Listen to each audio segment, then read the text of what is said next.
నువ్వు అక్కడ ఓపెన్గా వెళ్ళి నేను నీకు రేవూరికి రెండోసారి నేను ఇస్తాను టికెట్ అన్నట్టుగా మాట్లాడడం అనేది కరెక్ట్ కాదు. ఎందుకంటే ఆ అమ్మాయి అడిగిన దాంట్లో టెక్నికల్గా కరెక్టే.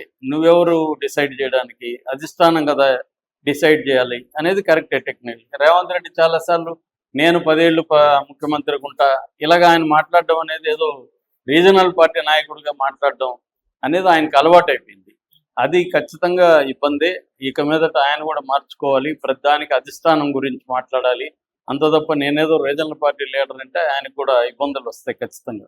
ఎందుకంటే ఇది not a regional party leader. అలాగే వాళ్ళ తమ్ముళ్ళకి సంబంధించి ఎక్కువ ఇన్వాల్వ్మెంట్ ఉందనే విమర్శలు కూడా వస్తున్నాయి. దాన్ని కూడా ఆయన మార్చుకోవాల్సి ఉంటుంది. ఎందుకంటే ఇంకా 2 ఏళ్ల పీరియడే ఉంది. ఈ 2 ఏళ్ళు ఆల్రెడీ ప్రభుత్వ వ్యతిరేకత ఎక్కువగా పెరుగుతూ ఉంది. ఇప్పుడు కానీ పార్టీ వాళ్ళు ఐక్యత లేకపోతే ఇబ్బంది అవుతుంది. At the same time Revanth రెడ్డిని మార్చే పరిస్థితి అయితే అధిష్టానం అంత సాహసం చేయదు. ఎందుకంటే రేవంత్ రెడ్డి ప్రధాన కారణం కాంగ్రెస్ ఇక్కడ అధికారంలోకి రావడానికి. అలాంటి వ్యక్తిని ఇప్పుడు మారిస్తే ఖచ్చితంగా కాంగ్రెస్ నష్టపోతుంది. అందుకని ఈ క్రైసిస్ని మినిమైజ్ చేసి, నష్టాన్ని మినిమైజ్ చేసి చర్యలు ఎలా తీసుకోవాలనే దాని మీదనే ప్రధానంగా ఆధారపడింది కాంగ్రెస్ పార్టీ. పెట్టిన ప్రధాన ఉద్దేశం అమెరికాకి తన పర్యటన క్యాన్సిల్ అయింది. కేంద్ర ప్రభుత్వం ఆయనకి పర్మిషన్ ఇవ్వలేదు. దాన్ని వ్యతిరేకిస్తూ ఆయన పెట్టాడు. అయితే ఈ క్రమంలో విలేకరులు ఈ విషయం కూడా అడిగారు, కొండా సురేఖ విషయం. దానికి సంబంధించి ఆయన నేను దాని గురించే మాట్లాడాను. ఎవరైనా క్రమశిక్షణకి లోబడి ఉండాల్సిందే, క్రమశిక్షణ సంఘం అధిష్టానం చూసుకుంటారు. నేను దాని గురించి మాట్లాడను, మీ ఊహాగానాల ప్రశ్నలు నాకు వేయద్దండి అని లేచి వెళ్ళిపోయాడు. సో అయితే రేవంత్ రెడ్డి ఆల్రెడీ కొండా సురేఖకి వ్యతిరేకంగా గేమ్ మొదలు పెట్టినట్టుగా మనకు అర్థమవుతుంది. ఆ గేమ్లో నెంబర్ 1 స్టెప్ ఏంటంటే కాంగ్రెస్ ఎమ్మెల్యేలు 16 మంది ప్లస్ ఎమ్మెల్సీలు ఇద్దరితో సిఎల్పి హాల్లో మీటింగ్ పెట్టించి వాళ్ళకి ఈమెకి వ్యతిరేకంగా మాట్లాడటం, ఈమె మీద చర్య తీసుకోవాలని డిమాండ్ చేయడం. 2 మీనాక్షి నటరాజన్ దగ్గరికి ఆమె ఎమ్మెల్యేలు ఎంపీలతో ఆమె సమావేశం అయ్యి అభిప్రాయ సేకరణ, దాన్నంతా కూడా రేవంత్ రెడ్డి ఆర్గనైజ్ చేసి ఆమెకి కొండా సురేఖకి వ్యతిరేకంగా మీనాక్షి నటరాజన్కి చెప్పే విధంగా, మీరు కానీ కొండా సురేఖకి వ్యతిరేకంగా గట్టిగా చెప్తే మీ ఫైళ్ళన్నీ క్లియర్ అయిపోతాయి. ఎందుకంటే పెండింగ్ ఫైల్స్ చాలా ఉన్నాయి ఎమ్మెల్యేల దగ్గర, అవన్నీ మేము ఆగమేఘాల మీద క్లియర్ చేస్తామని సిగ్నల్ పంపినట్టుగా చెప్తున్నారు. ఇది ఎంత నిజం అనేది మనకు తెలియదు. ఆ 16 మంది ఫైల్స్ ఆల్రెడీ క్లియర్ అయిపోయినాయని, మిగతా వాళ్ళు కూడా ఈమెకి వ్యతిరేకంగా మాట్లాడితే క్లియర్ అయిపోతాయి అనేది ఒక ఇది చెప్తున్నారు. అంటే అర్థమైందంటే పార్టీలో మెజారిటీ ఎమ్మెల్యేలు, ఎంపీలు, ఎమ్మెల్సీలు, ఇతర నాయకులు కొండా సురేఖ మీద చర్య తీసుకోవాలి అని డిమాండ్ చేయగలిగితే అప్పుడు అధిష్టానం చచ్చినట్టుగా కొండా సురేఖ మీద చర్య తీసుకుంటుంది అనేది రేవంత్ రెడ్డి ఉన్న అభిప్రాయం అని చెప్తున్నారు. ఎందుకంటే ఎవరో కూడా ఇంత గట్టిగా మాట్లాడలేదు. మునుగోడు ఎమ్మెల్యే కోమటిరెడ్డి రాజగోపాల్ రెడ్డి మాట్లాడుతున్నా అది పెద్దగా జనం కూడా సీరియస్గా తీసుకోలేదు. ఆయన ఏదో మాట్లాడుతుంటాడు అనుకొని వదిలేశారు. కానీ ఈమె విషయంకి వచ్చేసరికి వీళ్ళ కూతురు చాలా దారుణంగా మాట్లాడింది. స్పెసిఫిక్గా రేవంత్ రెడ్డిని టార్గెట్ చేసి వాళ్ళ బ్రదర్కి ఒక డొల్ల కంపెనీకి 200 కోట్లు అప్పనంగా కట్టబెట్టాడని చెప్పింది. ఇది చాలా సీరియస్ అలిగేషన్. ఎందుకంటే ఇదే అలిగేషన్ బీఆర్ఎస్ చేస్తుంది, బీజేపీ చేస్తుంది. సొంత పార్టీ, అది కూడా సొంత మంత్రి కూతురు ఇలా చేయడం అనేది చాలా ఇది.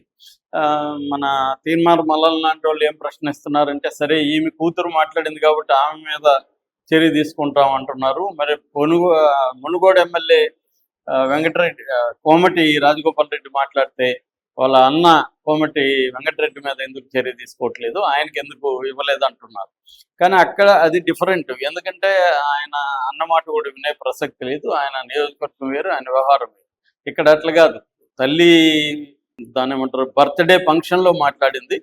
క్లియర్గా తల్లితో కూడా జీవిస్తూ ఉంది ఆమె. కాబట్టి తల్లికి తెలియకుండా ఒక తల్లి మంత్రిగా ఉన్నప్పుడు ఆమెకి ఇబ్బంది వచ్చే కార్యక్రమం ఈమె చేయదు మామూలుగా అయితే. కాబట్టి ఇక్కడ క్లియర్గా కొండా మురళి, కొండా సురేఖ వాళ్ళంతా కలిసి ఒక ప్లాన్ చేసుకొని ఈమె దగ్గర మాట్లాడించినట్టే ఉంది. సో అందుకని ఇప్పుడు ఆమె మీద చర్య తీసుకోకపోతే కాంగ్రెస్కి, ముఖ్యంగా రేవంత్ రెడ్డికి ఇబ్బంది. ఎందుకంటే రేపు ప్రతి ఒక్కరూ మాట్లాడడం మొదలు పెడతారు ఓపెన్గా. ఆమెకి ఏమన్నా ఉంటే మాట్లాడాలి, లోపల మాట్లాడాలి. కానీ ఇలా బహిరంగ మాట్లాడడం మొదలు పెడితే రేవంత్ రెడ్డి ఖచ్చితంగా అది ఇబ్బంది. కేంద్ర అధిష్టానం కూడా నువ్వు చిన్న చిన్న ఇష్యూస్ను కూడా డీల్ చేయలేకపోతున్నావు అంటే రేవంత్ రెడ్డికి ఇబ్బంది వస్తుంది. సో అది అందుకని రేవంత్ రెడ్డి చాలా పట్టుదలగా ఉన్నాడు. ఎందుకంటే ఆల్రెడీ మహేష్ కుమార్ గౌడ్ కూడా మేము ఒకసారి క్షమించాము ఆమెని, రెండోసారి కాపాడలేము అని కూడా నిన్న స్టేట్మెంట్ ఇచ్చాడు. అంటే ఓవరాల్గా వాతావరణం చూస్తే ఆమె చర్య అయితే ఏదో ఒకటి తీసుకుంటారు. ఖచ్చితంగా మంత్రి పదవి అయితే ఊడే అవకాశం ఉంది, అదైతే క్లియర్గా కనబడుతుంది. సో ఇది వీళ్ళ వైపు ఉన్న ఇది. అటువైపు ఆమె ఏం చేయబోతుంది? ఆమె కూడా ఆల్రెడీ జనసేనతో టచ్లో ఉందని చెప్తున్నారు. జనసేనలో కానీ బీజేపీలో ఆమె చేరని పార్టీ ఏదన్నా ఉంటే జనసేన బీజేపీలో చేరలేదు.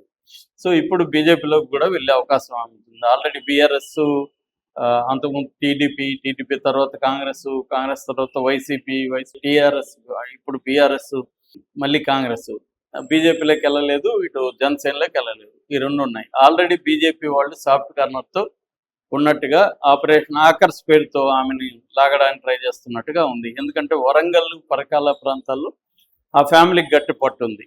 ఆ మేర కాంగ్రెస్కి నష్టం వస్తుంది. అందుకని కాంగ్రెస్ అది కూడా ఆలోచించి రేవంత్ రెడ్డికి కూడా చెప్పి నువ్వు కూడా పని పద్ధతులు మార్చుకోవాలి, నువ్వు అక్కడ ఓపెన్గా వెళ్ళి నేను నీకు రేవూరికి రెండోసారి నేను ఇస్తాను టికెట్ అన్నట్టుగా మాట్లాడడం అనేది కరెక్ట్ కాదు. ఎందుకంటే ఆ అమ్మాయి అడిగిన దాంట్లో టెక్నికల్గా కరెక్టే. నువ్వెవరు డిసైడ్ చేయడానికి? అధిష్టానం కదా డిసైడ్ చేయాలి అనేది కరెక్టే టెక్నికల్. రేవంత్ రెడ్డి చాలాసార్లు నేను 10 ఏళ్ళు ముఖ్యమంత్రిగా ఉంటా ఇలాగ ఆయన మాట్లాడడం అనేది ఏదో రీజనల్ పార్టీ నాయకుడిగా మాట్లాడడం అనేది ఆయనకు అలవాటు అయిపోయింది.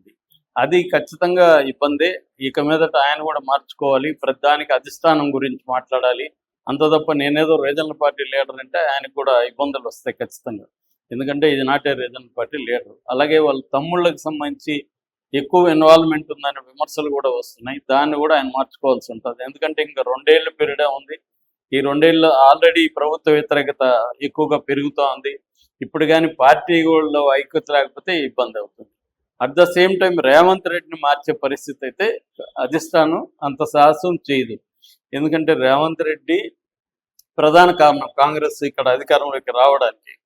అలాంటి వ్యక్తిని ఇప్పుడు మారిస్తే ఖచ్చితంగా కాంగ్రెస్ నష్టపోతుంది.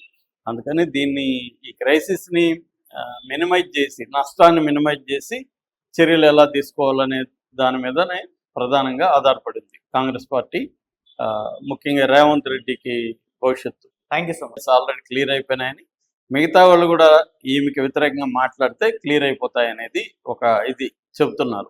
అంటే అర్థమైందంటే పార్టీలో మెజారిటీ ఎమ్మెల్యేలు, ఎంపీలు, ఎమ్మెల్సీలు, ఇతర నాయకులు కొండా సురేఖ మీద చర్య తీసుకోవాలి అని డిమాండ్ చేయగలిగితే అప్పుడు అధిష్టానం చచ్చినట్టుగా కొండా సురేఖ మీద చర్య తీసుకుంటుంది అనేది రేవంత్ రెడ్డి ఉన్న అభిప్రాయం అని చెప్తున్నారు. ఎందుకంటే ఎవరో కూడా ఇంత గట్టిగా మాట్లాడలేదు. మునుగోడు ఎమ్మెల్యే కోమటిరెడ్డి రాజగోపాల్ రెడ్డి మాట్లాడుతున్నా అది పెద్దగా జనం కూడా సీరియస్గా తీసుకోలేదు. ఆయన ఏదో మాట్లాడుతుంటాడు అనుకొని వదిలేశారు. కానీ ఈమె విషయంకి వచ్చేసరికి వీళ్ళ కూతురు చాలా దారుణంగా మాట్లాడింది. స్పెసిఫిక్గా రేవంత్ రెడ్డిని టార్గెట్ చేసి వాళ్ళ బ్రదర్కి ఒక డొల్ల కంపెనీకి 200 కోట్లు అప్పనంగా కట్టబెట్టాడని చెప్పింది. ఇది చాలా సీరియస్ అలిగేషన్. ఎందుకంటే ఇదే అలిగేషన్ బీఆర్ఎస్ చేస్తుంది, బీజేపీ చేస్తుంది. సొంత పార్టీ, అది కూడా సొంత మంత్రి కూతురు ఇలా చేయడం అనేది చాలా ఇది. మన తీన్మార్ మల్లల్ లాంటి వాళ్ళు ఏం ప్రశ్నిస్తున్నారంటే, సరే ఈమె కూతురు మాట్లాడింది కాబట్టి ఆమె మీద చర్య తీసుకుంటాం అంటున్నారు. మరి మునుగోడు ఎమ్మెల్యే వెంకటరెడ్డి, కోమటి రాజగోపాల్ రెడ్డి మాట్లాడితే వాళ్ళ అన్న కోమటి వెంకటరెడ్డి మీద ఎందుకు చర్య తీసుకోవట్లేదు, ఆయనకి ఎందుకు ఇవ్వలేదు అంటున్నారు. కానీ అక్కడ అది డిఫరెంట్. ఎందుకంటే ఆయన అన్నమాట కూడా వినే ప్రసక్తి లేదు. ఆయన నియోజకవర్గం వేరు, ఆయన వ్యవహారం వేరు. ఇక్కడ అట్లా కాదు. తల్లి దాని ఏమంటారు బర్త్డే ఫంక్షన్లో మాట్లాడింది. క్లియర్గా తల్లితో కూడా జీవిస్తూ ఉంది ఆమె. కాబట్టి తల్లికి తెలియకుండా ఒక తల్లి మంత్రిగా ఉన్నప్పుడు ఆమెకి ఇబ్బంది వచ్చే కార్యక్రమం ఈమె చేయదు మామూలుగా అయితే. కాబట్టి ఇక్కడ క్లియర్గా కొండా మురళి, కొండా సురేఖ వాళ్ళంతా కలిసి ఒక ప్లాన్ చేసుకొని ఈమె దగ్గర మాట్లాడించినట్టే ఉంది.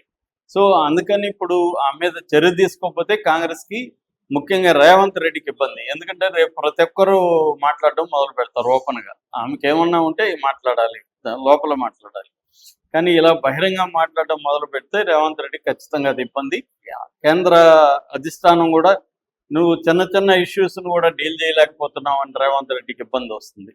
సో అది అందుకని రేవంత్ రెడ్డి చాలా పట్టుదలగా ఉన్నాడు. ఎందుకంటే ఆల్రెడీ మహేష్ కుమార్ గౌడ్ కూడా మేము ఒకసారి క్షమించాము ఆమెని, రెండోసారి కాపాడలేము అని కూడా నిన్న స్టేట్మెంట్ ఇచ్చాడు. అంటే ఓవరాల్గా వాతావరణం చూస్తే ఆమె చర్య అయితే ఏదో ఒకటి తీసుకుంటారు. ఖచ్చితంగా మంత్రి పదవి అయితే ఊడే అవకాశం ఉంది, అదైతే క్లియర్గా కనబడుతుంది. సో ఇది వీళ్ళ వైపు ఉన్న ఇది. అటువైపు ఆమె ఏం చేయబోతుంది? ఆమె కూడా ఆల్రెడీ జనసేనతో టచ్లో ఉందని చెప్తున్నారు, జనసేనలో కానీ బీజేపీలో. ఆమె చేరని పార్టీ ఏదన్నా ఉంటే జనసేన బీజేపీలో చేరలేదు. సో ఇప్పుడు బీజేపీలోకి కూడా వెళ్ళే అవకాశం ఉంటుంది. ఆల్రెడీ బీఆర్ఎస్, అంతకుముందు టీడీపీ తర్వాత కాంగ్రెస్ తర్వాత వైసీపీ, టీఆర్ఎస్, ఇప్పుడు బీఆర్ఎస్, మళ్ళీ కాంగ్రెస్. బీజేపీలోకి వెళ్ళలేదు, ఇటు జనసేనలోకి వెళ్ళలేదు. ఈ రెండు ఉన్నాయి. ఆల్రెడీ బీజేపీ వాళ్ళు సాఫ్ట్ కార్నర్తో ఉన్నట్టుగా ఆపరేషన్ ఆకర్ష్ పేరుతో ఆమెని లాగడానికి ట్రై చేస్తున్నట్టుగా ఉంది. ఎందుకంటే వరంగల్, పరకాల ప్రాంతం